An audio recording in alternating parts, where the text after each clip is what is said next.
Um dos termos em moda hoje na área da medicina, da saúde, da qualidade de vida é a resistência insulínica. Ah, você tem resistência insulínica? Ah, vamos fazer exames aqui, a glicose está alta, a glicose está baixa, a glicemia, né, na verdade, o índice glicêmico está alto, está baixo e tal. E a resistência insulínica? Você sabe o que é isso? Esse processo inflamatório que pode estar no início, no processo digestivo? Esse é o tema do programa Salutos que está começando agora.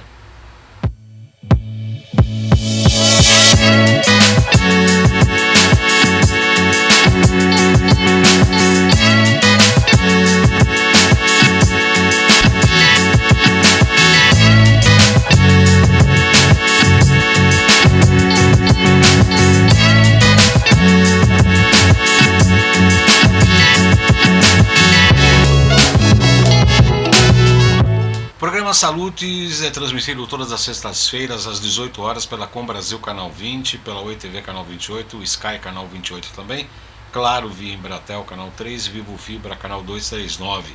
Todos os programas Salutes ficam disponíveis em 2 canais do YouTube, João Carlos Baldan, além de Agulhas. As chamadas são publicadas no Facebook, no LinkedIn, no Twitter, bem como no Instagram, @jcbaldan.acupuntura. Nosso programa Saludos tem o patrocínio da Nova Ciência, líder em equipamentos de medicina integrativa, e da construtora ECA, há 42 anos, levando qualidade de vida à população. Hoje nós vamos falar sobre resistência insulínica. Você sabe o que é isso? Tenho quase certeza que você já ouviu falar, mas poucas pessoas têm, na verdade, o que representa essa resistência à insulina.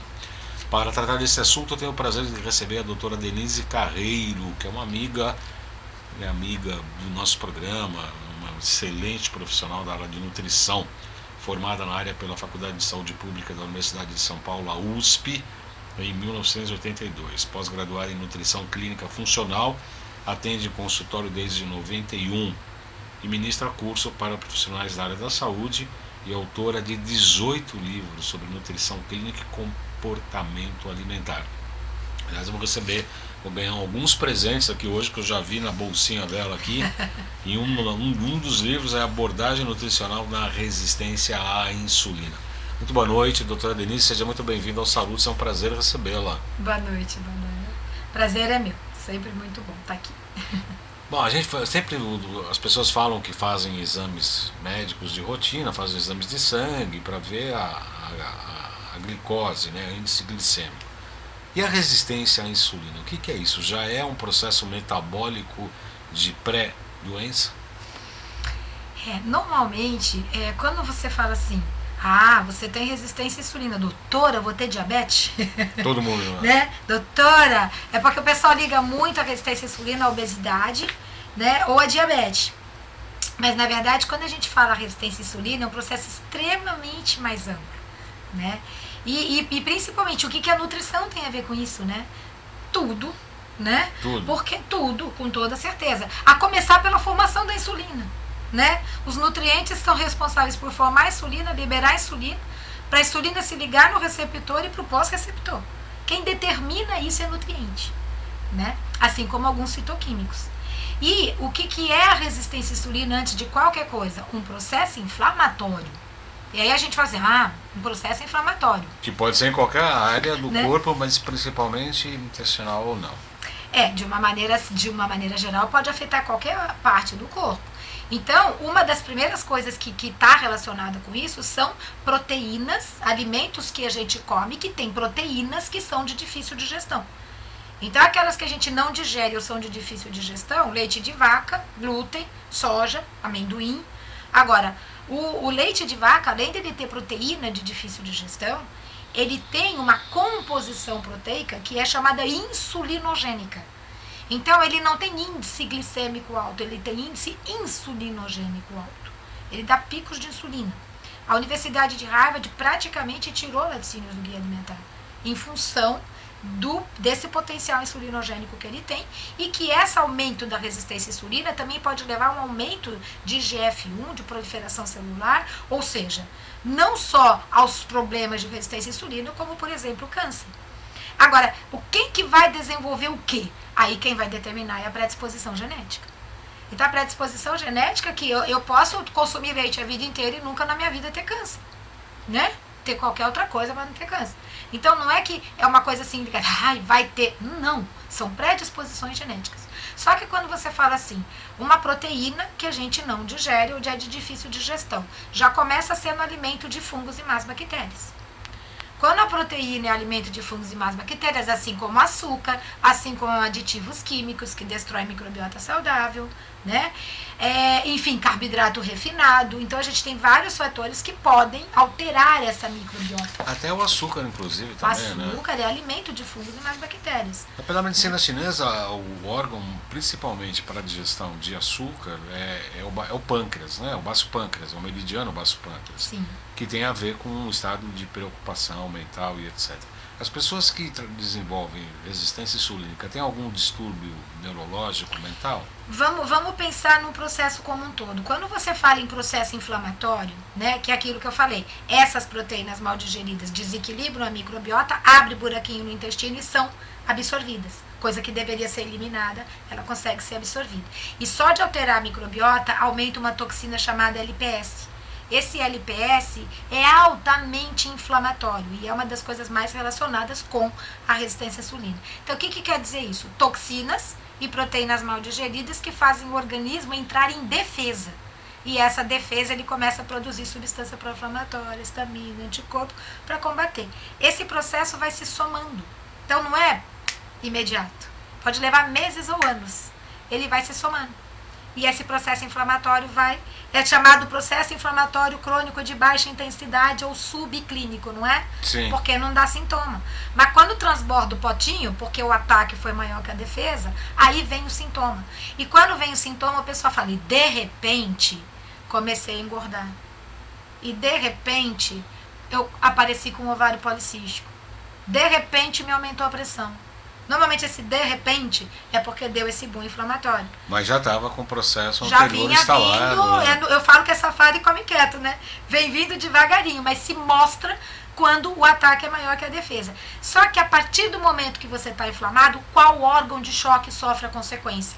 De novo entra a predisposição genética. Aí vai ler de caso para caso. Para algumas pessoas, essas substâncias pró-inflamatórias ocupam receptores de insulina. E leva a uma resistência à insulina, por alterar receptores. E aí baixa o nível de nutrição, baixa a absorção? Tudo, porque aí a glicose não entra na célula como deveria, da falta de energia. Isso não quer dizer que ela vai aumentar a glicose a ponto de ter diabetes, mas ela tem a glicose acima do normal para ela. Esse processo gera uma glicotoxicidade que ativa enzima que pode aumentar a gordura abdominal.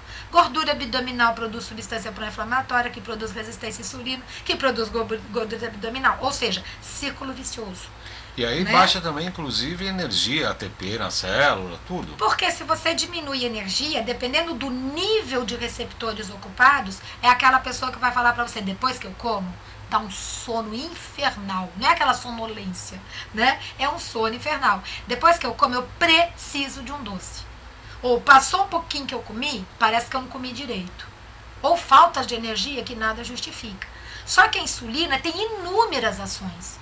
E se ela não consegue ligar na célula, o organismo entende que falta, vai lá e aumenta. Quando aumenta, ela pode reter sódio, dar inchaço ou hipertensão. Ela pode reter ácido úrico e aumentar no sangue. Ela pode eliminar o cálcio. Ela pode ativar a enzima que produz o colesterol ou triglicérides. Porém, a insulina aumentada pode desequilibrar o eixo hipófise, hipotálamo, gonadal. E para homem ou para mulher pode dar pele oleosa do rosto, cabelo oleoso, acne, espinha, oleosidade em peito, costas. Pode dar ovário policístico, mioma, desequilíbrio de menstruação, aumento de sintoma de TPM ou de menopausa. Pode causar infertilidade, entre outros fatores. Então, eu costumo brincar que seria muito azar a gente ter tudo, né? Então, primeiro eu tenho que ter predisposição genética para ter resistência à insulina. E ainda é a predisposição genética que fala qual sintoma da resistência à insulina o meu organismo pode ter. Você vai ver gente que tem resistência à insulina a vida inteira e não engorda uma grama, ainda é chamado de magro de ruindade. Mas tem colesterol alto, ou tem hipertensão, ou tem ovário policístico, mas não engorda. Você vai ver o outro que tem 190 quilos e não alterou o colesterol, nem o triglicérides, nem aumentou a pressão. Então, os sintomas que vêm a partir daí vai depender de fatores somatórios, né? Sono, atividade física e o tal do estresse, da dificuldade de lidar com o estresse, aumenta cortisol. Hormônio do estresse. Cortisol aumenta a resistência à insulina. Então o pessoal fala, estresse engorda, né? Estresse aumenta a pressão, estresse aumenta a cortisol. Cortisol aumenta a resistência à insulina. E o cortisol aumentado também destrói a microbiota saudável. O cortisol aumentado? Opa, com certeza. Altera mucoprotetor, altera a microbiota, altera a permeabilidade do intestino. Então são fatores que se somam. A gente nunca vê um sozinho, né? Tem fatores que se somam. Essa mesma pessoa também pode ter como órgão de choque o sistema nervoso central. E o processo inflamatório no cérebro pode inibir serotonina. E a serotonina evita a ansiedade, evita a compulsividade, evita a depressão, dá saciedade, evita a necessidade de comer carboidrato ou doce do fim da tarde para a noite. Ainda é o único precursor do hormônio do sono. Quer dizer que a pessoa hoje come um pouco e sente sono logo depois de comer, ou a necessidade de comer um doce, isso já é uma resistência, é um uma sintoma relacionado à resistência à insulina. Hoje está crescendo muito. Demais. Demais. Por conta do quê? Alimentos processados? Para mim, por causa do comportamento alimentar atual. A gente tem uma matriz alimentar atual que ela é prejudicial ao organismo. Porque hoje o normal social é comer ultraprocessado. Quando você fala eu não como ultraprocessado, você é chata, fresca, natureba ou ecochata. Então, na verdade, o que é o normal social? O normal social é comer lá os alimentos cheios de aditivo químico. Você vai pegar aqueles produtos prontos. Eu tenho paciente que não tem fogão em casa. É geladeira e freezer, freezer, né, com geladeira e micro-ondas. Né? E uma nem micro-ondas tinha. A jantar é pão com queijo. Entendeu? Outra coisa é essa ideia de que a gente não precisa jantar, só um lanchinho. Né?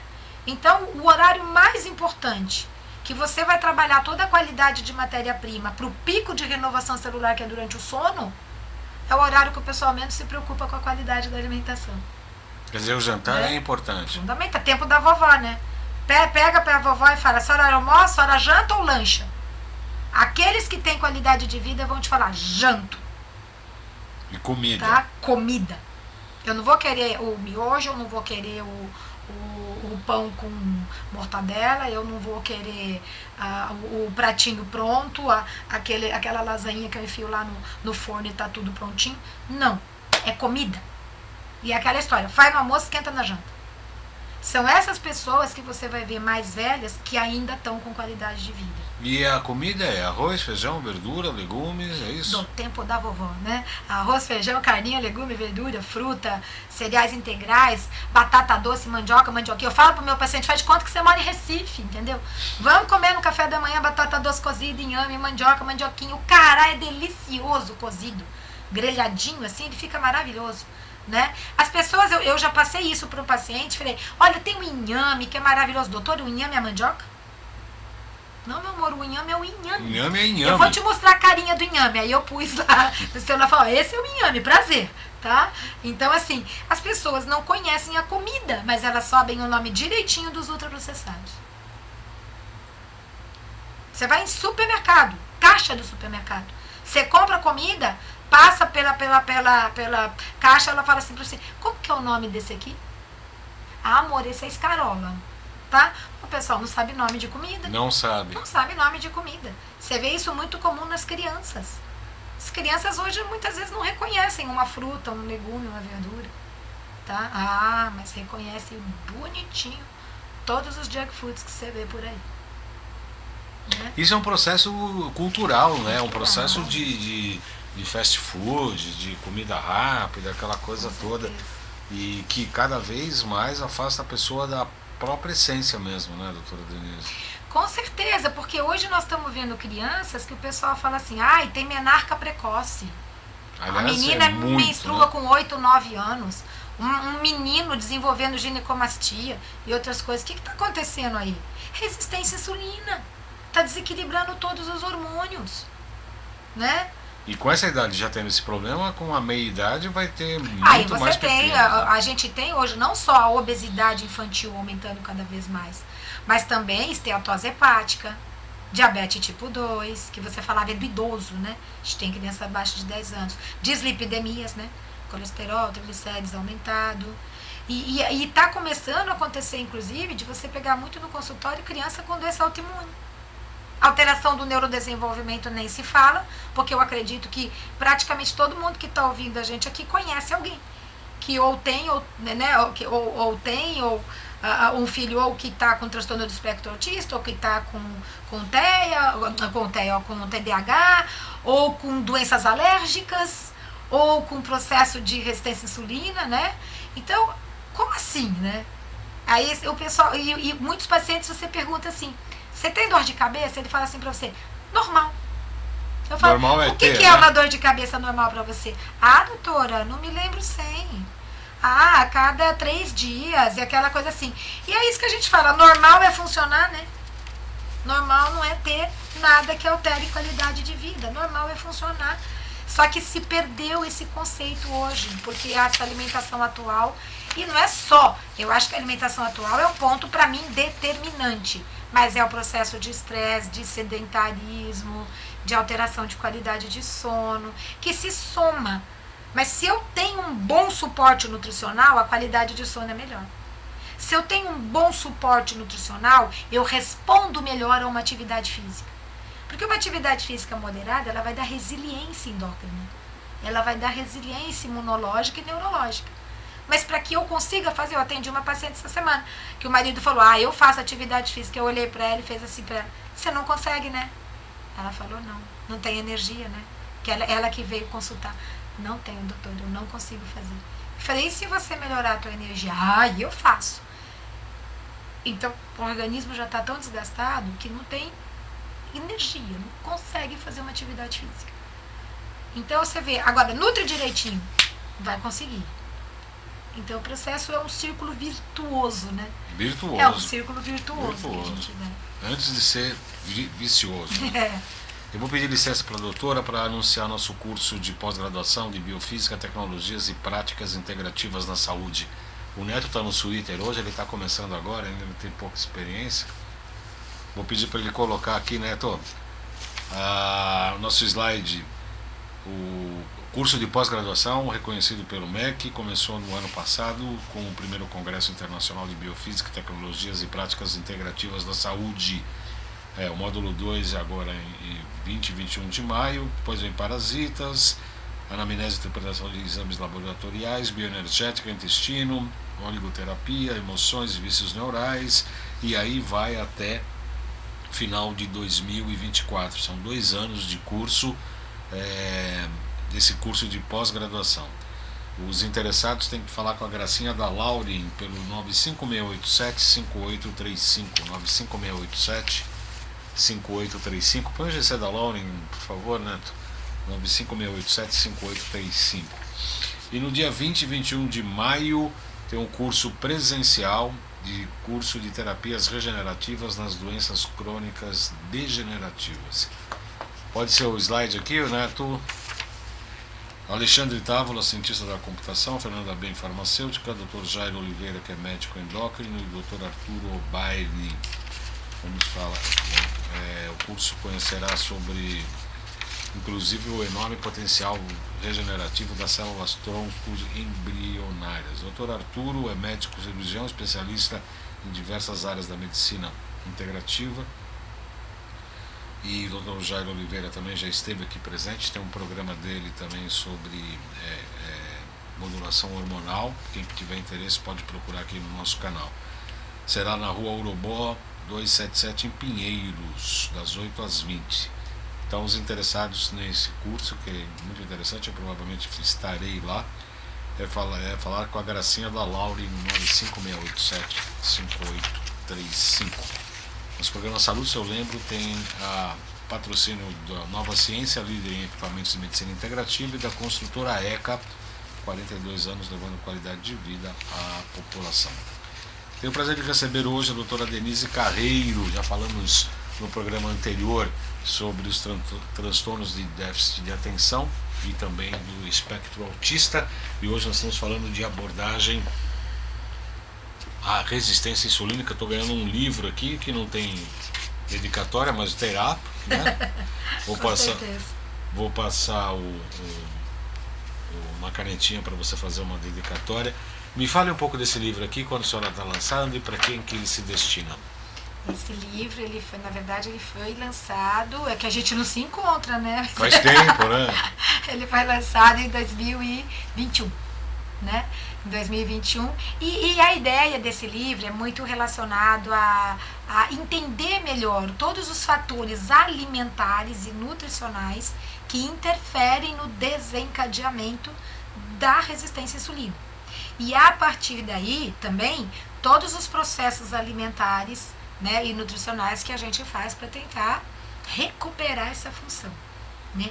Porque o próprio processo dessa desbiose, dessa inflamação, leva à má absorção de vitaminas e minerais. E muitos desses minerais e vitaminas, eles são determinantes na ação da insulina. Não é que eles contribuem, eles determinam.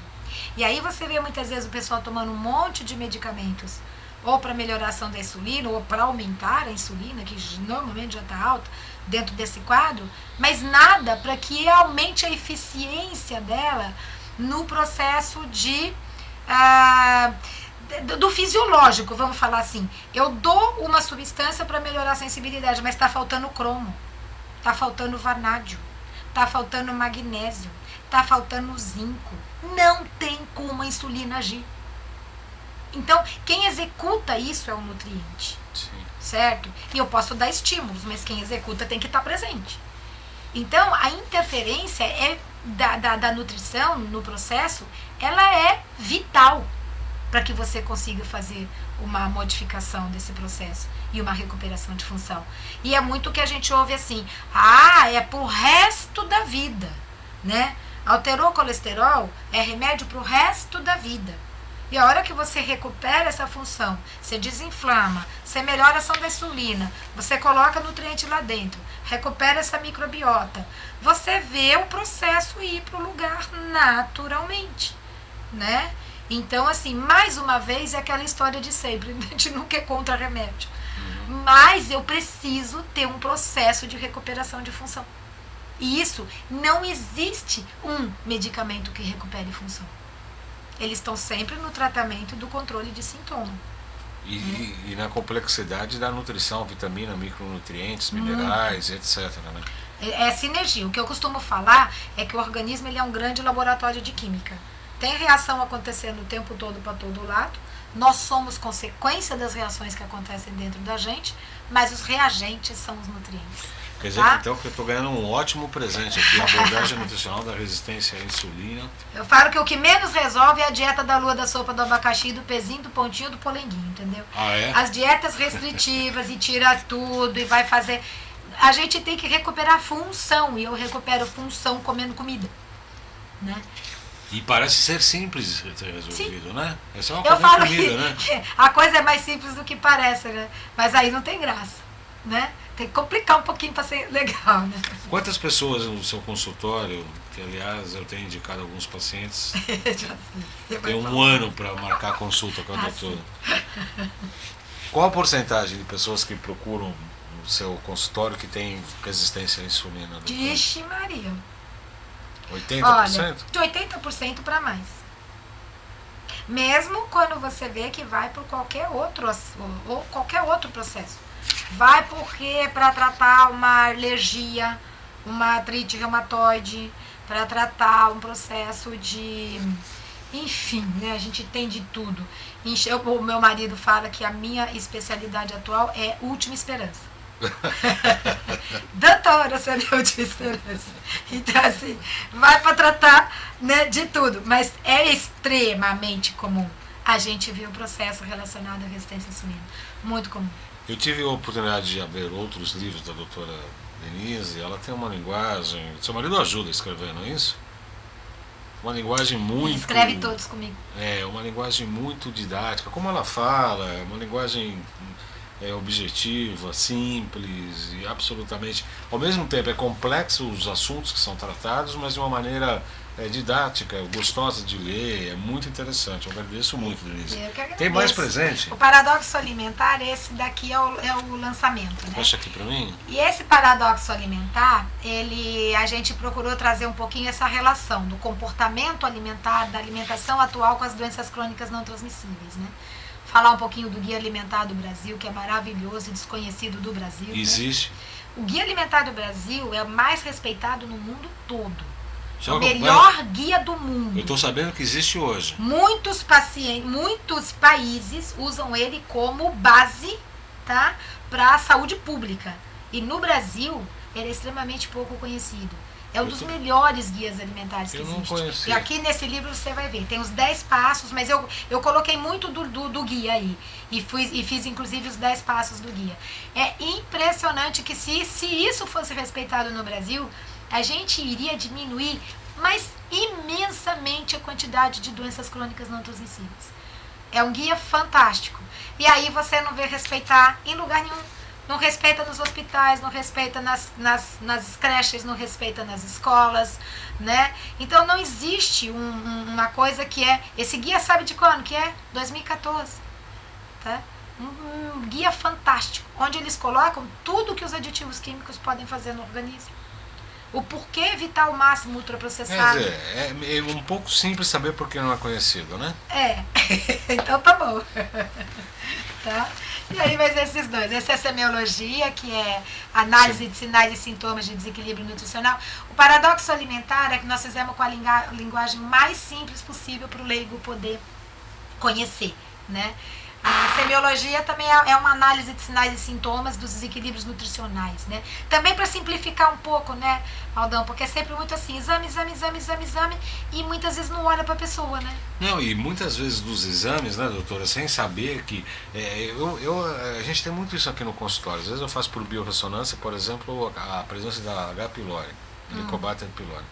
A pessoa fala, mas eu fiz agora, recentemente, uma endoscopia e não deu nada. Aí você pega a biorressonância, está dando positivo.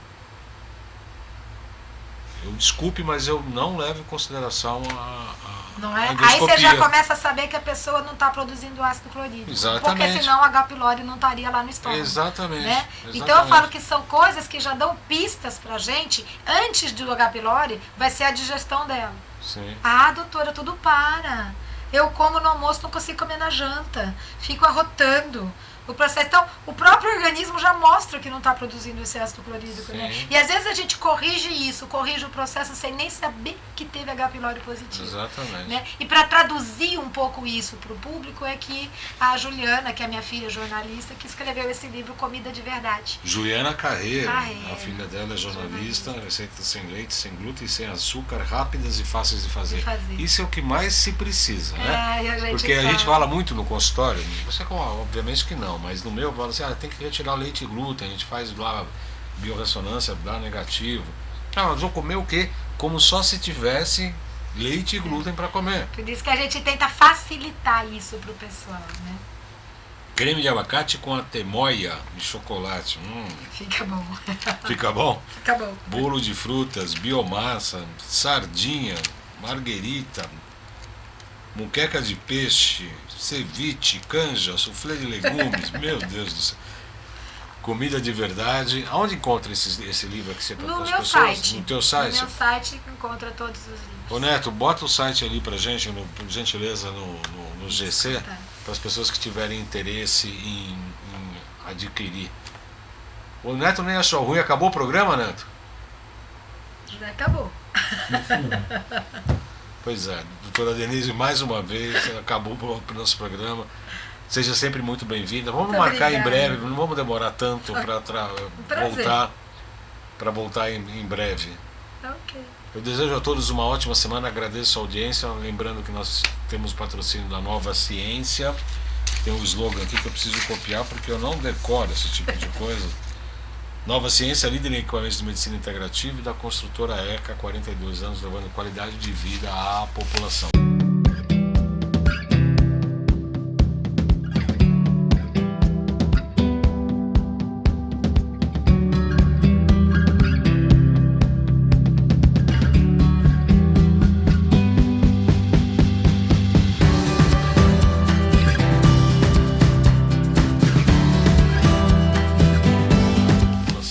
Boa semana a todos e até a próxima sexta.